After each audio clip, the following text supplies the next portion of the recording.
So this is, I'm Vivian Rayberg, and I'm a research curator with the Former West Project, and I'm here with TJ Demos, who is reader in art history at University College London.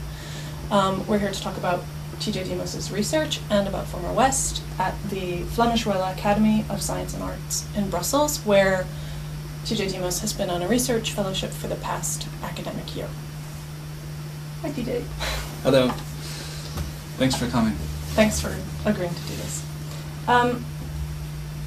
You've been following, I know, the Former West Project because I saw you at the first Congress, and so I won't give a very in-depth introduction to the project, but I think that there are two issues in particular where your work is really relevant to the project, and maybe we can try to focus our conversation around that. Former West has been trying to come to terms with, in largely a speculative rather than a historical way, the transitions that have taken place since 1989, with, in particular, the fall of the Berlin Wall and the transition from communism to democracy in the East. Mm-hmm. And alongside of that, running parallel, it's been trying to think about the experience of post-communism as, not as a linear development, but as, in some ways, articulated with the post-colonial experience, right? And your work focuses very strongly, or rather your work on contemporary art and also your work on Duchamp focused on the question of exile and exile, the experience of exile as a lens through which we can look at modernism and modern art and contemporary art. So I guess the question would be, the first question would have to do with whether or not, to your mind, having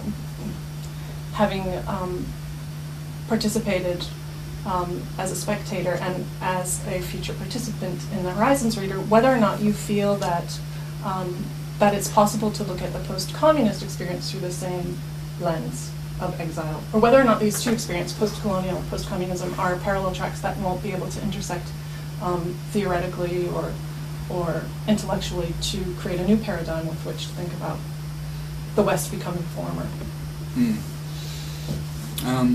That's a rather complex question. It's a big one. And to be honest, I haven't really thought so much about how exile operates within a post-communist context. So really, my work is more. Yes, it's dealt with the historical avant-garde in Europe, primarily around the movements of Dada and Surrealism in France, but as well as in contemporary art in Europe, as well as North Africa and the Middle East. So it's been, looking at the conditions of mobility and displacement, geopolitical displacement, and the forms of artistic mobility or artistic deterritorialization in that context. But I haven't really. The post-communist one has never been a direct focus in my work yet, at least. I simply haven't thought about it. So I'm not sure how I would address that actually. I think certainly the shifts that have occurred from the former Soviet bloc organizations of nation states to a post-communist one have involved radical reformations of the notions of state, specifically, particularly in the post-Yugoslavian context, where that's completely obvious, and some of the states that were previously part of the Soviet Union. But in terms of the question of exile,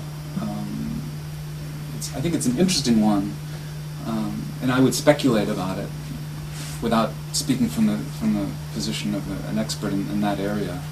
That it seems like some people at least are looking at this in a way, this marooned question of the formerness or the postness of the communist project. And for me, that itself has become a very interesting and urgent question today, to reconsider the status of socialism and communism today, when it's seemingly completely been revealed to be historically discredited after '89 in the East. So in a way, I think the question of that whole political history is coming back to us today. But in relationship to the word exile, it's very tenuous term, I think, in this development. One of the reasons that I wanted to start with that question is because in several of your texts you mentioned Giorgio Agamben and the figure of the refugee, right? Yeah. And Agamben refers to the figure of the refugee as in three terms. So as an elemental unit of post-national formation. He says that the experience of the refugee is a new form of historical consciousness, and that the figure of the refugee is presently the central figure of political history. My sense is that there's an attempt to sort of universalize this figure of the refugee, right, so that it becomes a form of subjectivity that has a political potential. And I guess what's interesting then, with respect to what you've just said, is that there's an absence of thinking about the former East in terms of that particular kind of subjectivity. Rather, as Boris Budin has pointed out in his text "Children of Post-Communism," the status of subjects in former communist countries has been one of sort of infants, right? Or they've been infantilized, and they've had to. The discourse and the rhetoric around it has been that they've had to learn, as children would, to become political subjects within a democracy. So I mean, I realize that this is purely speculation, and there's no sort of way to get around it. But one of the things that's been most sort of troubling or perplexing, or actually in a very interesting way, is how to get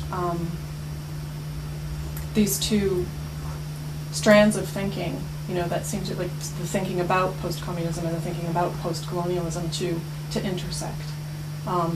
And at the risk of finding one particular nodal point, it seems that there is a parallel between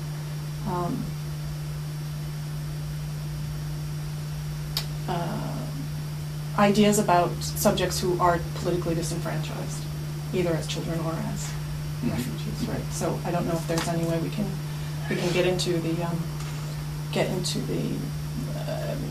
to make the two discourses mesh, but I think that one of the real ambitions of the project, of the Former West project, is to be able to not to pick and choose from different theories as one would do, in a kind of mashup of intellectual work, but to find a way to use the most productive critiques of Western culture to come up with a new idea of the West. Well, in terms of what you've said, if part of the project of Former West is to somehow find a way to integrate the post-communist paradigm with post-colonial history, I await to see how the project does that, because this was a We're hoping you'll help. I thought this was a major and very interesting and provocative rift in the first Congress in Utrecht. Yes. And that was, in terms of my work, I've been very immersed in post-colonial theories, because unlike someone like Sarat Maharaj, who organized the exhibition recently titled "Farewell to Post-Colonialism," I don't think we should be in a position to be ready to give it up. I think that there's a lot of lessons to be learned from post-colonial history. Very urgent questions, specifically in relationship to what I think is the most central and major formation, economically, politically, socially, in recent history, which is the development of neoliberalism, which we can talk about later. But I think that for me, that's one of the major problems I have with the date of 1989 as the central historical marker, because I think in some ways '89 is mean, while it's of course it's a crucial symbolic date, and what happened between those years of 89 and say 91 or 92, in terms of the reorganization of the East, and of Europe in general. Yeah, and of Europe in general, is crucial. But I think in many ways it's partly an effect of earlier transitions toward neoliberalism that were occurring in the 70s, and of course earlier as well, but particularly in the late 70s. So 1979, I think for me, is perhaps a more important date. Why? Because there you have it's also partly a symbolic date, but you have the inauguration of Margaret Thatcher as Prime Minister in the UK. The following year, Ronald Reagan comes to power in the US, and these two events signal the institutionalization and the political ascendancy of neoliberalism at the highest point of world power at that point. As well in Asia, with the activities of Deng Xiaoping. He was the one who introduced neoliberal economic policy into the Chinese economic context. And that would prove to be also, I think, incredibly significant. As well in Iran, 1979 is the Islamic Revolution, which one could argue that inaugurated a certain formation of political Islam that has been playing itself out ever since. Surely there's a lot more, but for me, the beginning of neoliberalism is the real project that has transformed geopolitics worldwide, and that is the engine behind globalization. So I think 89 is a date among others. 2001 would be another crucial date. 2008, with the financial crisis, would be another date. So, so back to your question, I'm not sure what it would mean to map post-colonialism onto the post-communist context and vice versa, how those two trajectories intersect. Again, I don't feel at all that I'm an expert in Eastern European or Western Asian economic or political history. But coming back to what you were talking about, also the Boris Budin reference about children of post-communism, this idea, I think, that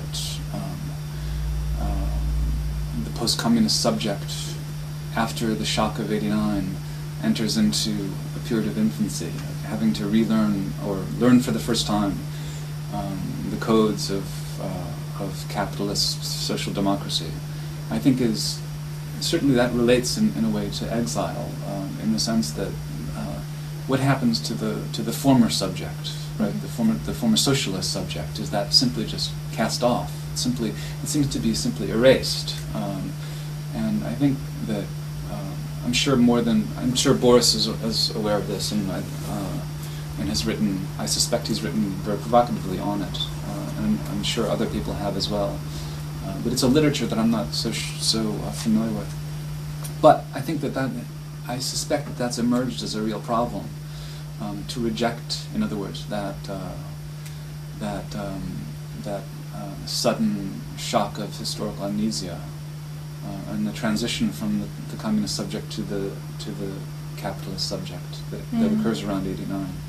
And I think, in some ways, at least it feels like today, with recent projects like some of the research seminars that Badiou and Zizek have been carrying out on communism, as well as their work, the work of Rancière, the work of other philosophers and political theorists, as well as certain exhibition projects like the recent Istanbul Biennial by Vehave. I think these are crucial turning points where people within political theory as well as artistic practice are beginning to reassert a connection to the socialist subject, and trying to map out a potential way of connecting to it today in the post-communist context, so that we're not simply left with infant subjectivities and the whole problematic account of that. I think in a way, just one last point, I think for me,